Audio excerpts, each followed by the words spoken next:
Hey guys, it's Dinks here. This is my first ever YouTube video. I'm kind of gonna jump straight into it. I'm gonna be coloring the sketch I made today. This isn't really gonna be a tutorial video or anything, but I'll try to explain at least some of my steps as I go. But yeah. Jumping into the actual process itself though, I'm starting with a knitted eraser to make my sketch lighter before I start coloring it. This technique I took from my good friend Sour Star, so shout out to her. Before I jumped into the coloring, I also showed off the colors I'll be using for the skin. I didn't really do this for the rest of the colors I used in the video, but I'll try to name them as I go. And now we're actually starting the coloring itself. I explained this in my tutorial video that I posted to TikTok, but essentially what I'm doing here is first adding my lightest shades and shading around the areas where I would want shadows to be, and then I'll slowly build around that with my other colors. You can also see that I'm using like very light strokes. I'll bring this up later as well as I like color the hair and stuff, but especially at the start, that's very important. Also, if I just suddenly jump between things or like go from the skin to the hair without finishing something, don't mind that too much. It's all a part of the process. Trust the process. In general, the audio and the video will most likely have a lot of awkward cuts because this was my first time like editing a longer video, so sorry about that. This video also isn't scripted, so that's not helping my case. I'm very awkward when talking, so don't mind that too much either. Returning back to the actual process though, I'm coloring in with my 3 lightest skin tone shades, Eggshell, Cherry White, and Pale Fruit Pink, and then overlaying on top of that with a little bit of Evening Primrose to add a little bit of variety into the tones.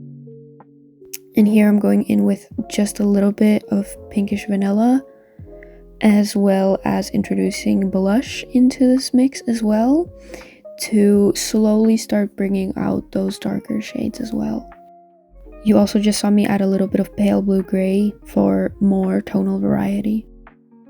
My coloring style is mainly based around layering though, so when you see me going over the same spots a million times, that's what I'm doing, layering the shades a little by little.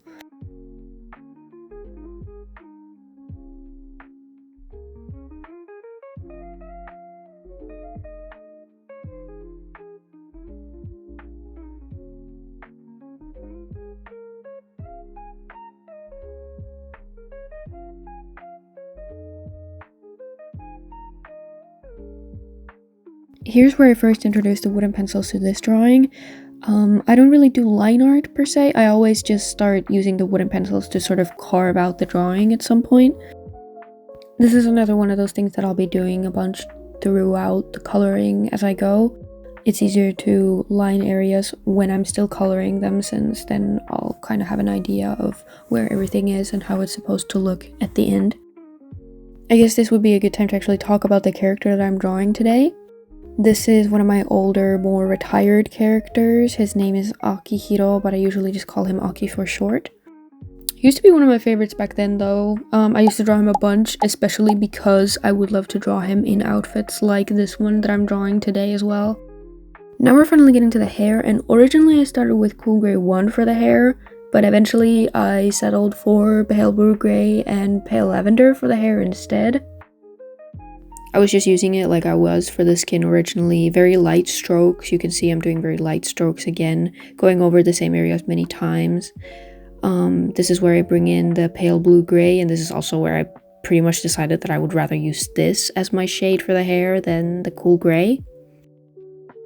I'm basically repeating the exact same steps for the hair as I am for the skin, just using different shapes, longer strokes to bring out those shadowed areas and then eventually layering over them a bunch of times. This is what I meant by the jumping, like I was just doing the hair and I was supposed to do the hair, but now I just decided to start doing the eye instead, so don't mind that. This is mainly just fine detailing. I'm just tweaking the line art before I actually color in the iris. And I did also end up changing it after I colored it in because I wasn't fully satisfied with how it was looking. But yeah, I'm actually really happy with this drawing and also the process itself. I really enjoyed making this drawing. It feels sort of refreshing to take a break from my like current characters, my current story, my usual work, to just draw a character that I really used to like back when I originally created him. His whole vibe and aesthetic was always inspired by Jiraike and Yami Kawaii, the whole juxtaposition between a colorful cutesy character being a little damaged to looking as well, I suppose. I also ended up deviating from his original design by giving him a lot more piercings, but who can stop me? I was actually a little bit stressed about how I would color in the piercings since they're so small, but it actually worked out pretty well since I could just use cool grays and then detail them when I start lining them.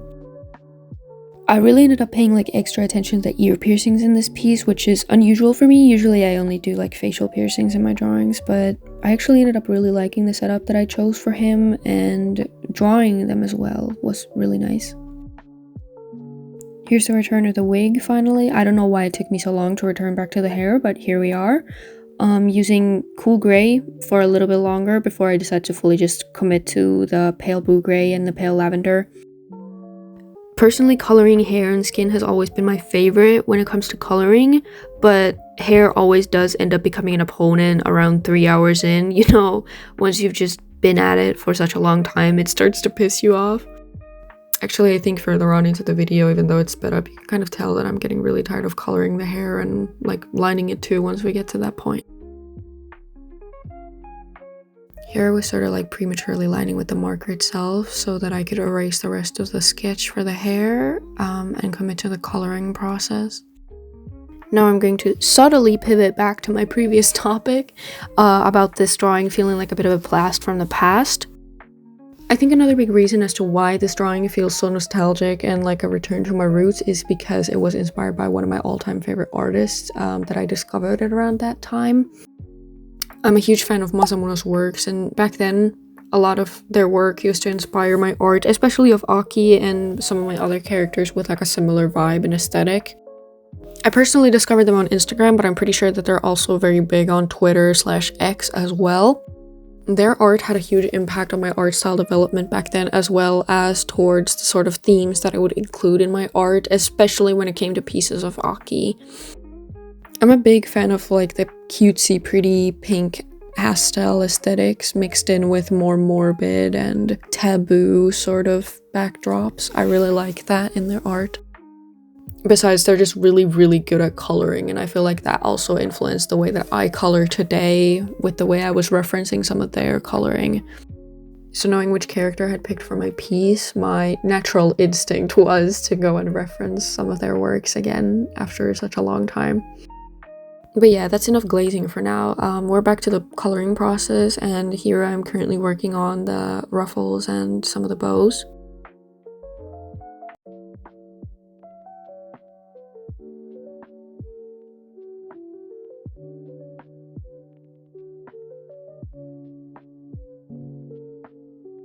I'm personally not a big fan of coloring clothing. Like, I enjoy coloring the bow ties and smaller pieces, but if I have to color like big solid areas, it's not that fun.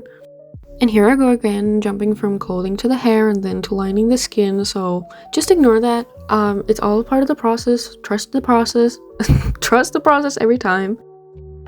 I kind of realized that I had been neglecting like the shoulder and chest region of the skin, and that I would have to color it in before I started coloring the ruffles that are around that part.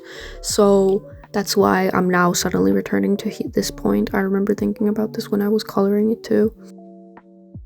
Coloring hands is another big pain because I'm not really sure what to accentuate and how to accentuate it without accentuating it too much, if that makes sense. I don't know. The point is that I'm struggling, and you can definitely see that, but I left them light and then I lined them, and then I think I returned to them a little bit more later on.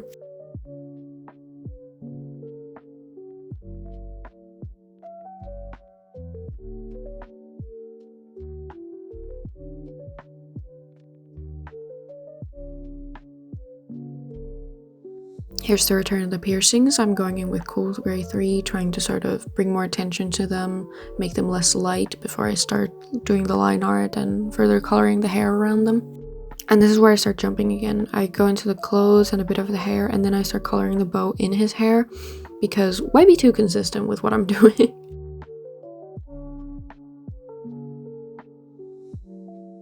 Here I'm jumping around pretty vastly. I started doing the ruffles, but then I realized I needed to add the pink to the tips of his hair, and I started focusing on that instead. I'm just overlaying the color, adding my light base, and then adding a bit of the darker pink that I'm using to shade it over the shaded parts, and then overlaying and layering time and time again to sort of bring the shade out.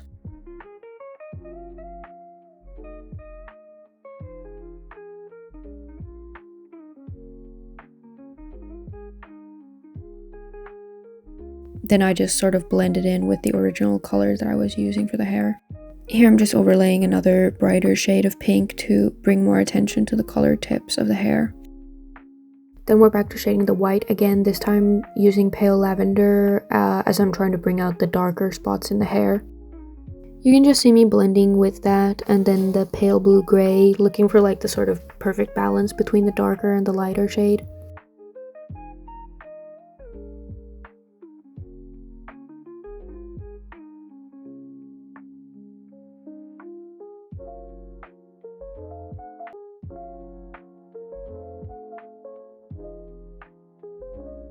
And this is where I finally start lining the actual hair itself, going over the pink and the white areas equally, just looking for those corners and sort of setting in stone some areas that I'm already quite satisfied with. You can see that I also have variety in like the color of the line art pens that I'm using. I went in with a very neon bright pink, and now I'm going in with a duller one just to add contrast into the line art.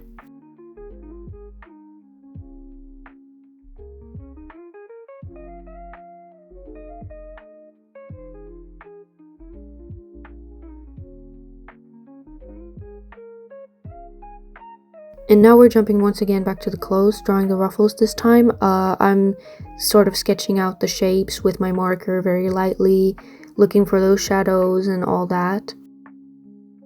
Coloring the ruffles itself wasn't so bad since it's mainly just like light work, but once I get to the darker parts, which you can start seeing here, I get bored very fast because I need to color like big solid portions. It's also a bit of a balancing act since you know the marker will dry eventually and then you'll get streakier patches, but you can fix that once you start shading with darker colors and going back in with your base color as well. In here I was jumping between a lot of stuff like the clothing, some of the ruffles, some of the bows, and then eventually the line art again. I was really sort of just trying to find the last few bits that I was missing, so laying the base color for the dark areas before I would eventually start shading them and lining them as well.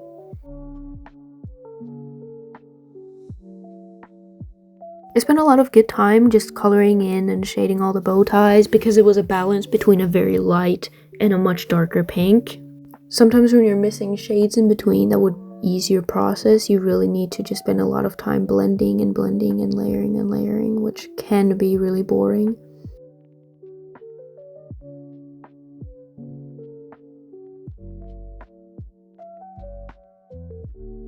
Bringing out the little metal parts in this design, the piercings, the little crosses that I added here and there. I used the same technique every single time, just first going in with Cool Gray 1, then Cool Gray 3, and then lining over them. And that's exactly what I'm doing over here right now, just going over the parts with Cool Gray 3 before I know I can line them. Now most of the process really consists of me doing line art, adding some minor fixes to some of the coloring, but mainly just line art, especially around the hair. I also added a little bit of white gel pen because I had colored in a bit too thick around that area, so just fixing some of the portions.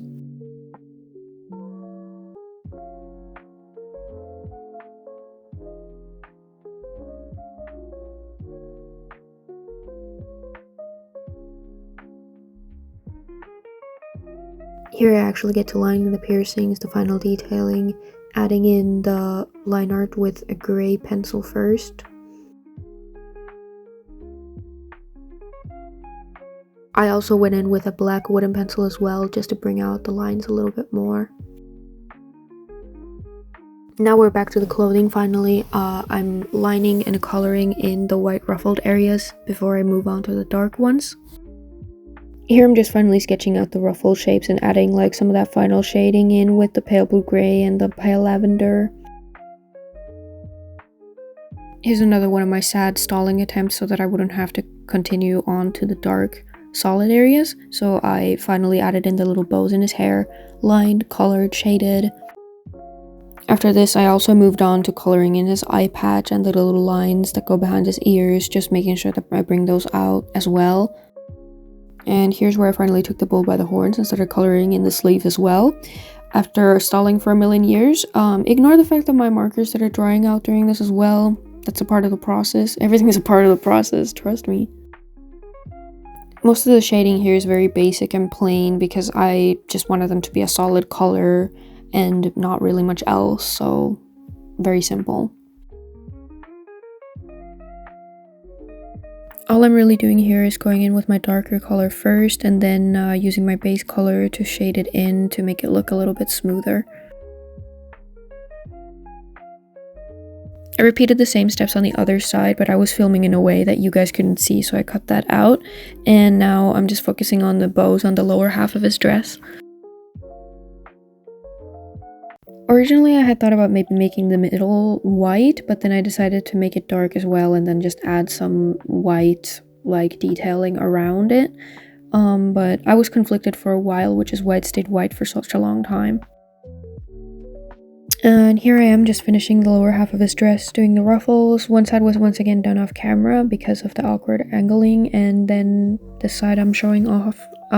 Doing once again the same technique as the previous ruffles, pale blue gray, pale lavender, and then doing the line art once I'm pleased with the results. I also lined the bows off camera before I finally returned back to shading in the final parts of the darker area. And after that, I was doing detailing with this white wooden pencil. I was focusing on this corset design, but looking at it now, it doesn't look that good. I remember being a bit frustrated with it when I was drawing it as well. I did also line some of the darker areas, but I cut that out for time disparity. Now I'm just adding some pearls to his wrist and so his arms to make the darker areas look a little less plain and boring. Here I'm adding some of my final detailing with the white pen. I also put in the ruffle details and added some white gel pen in some areas.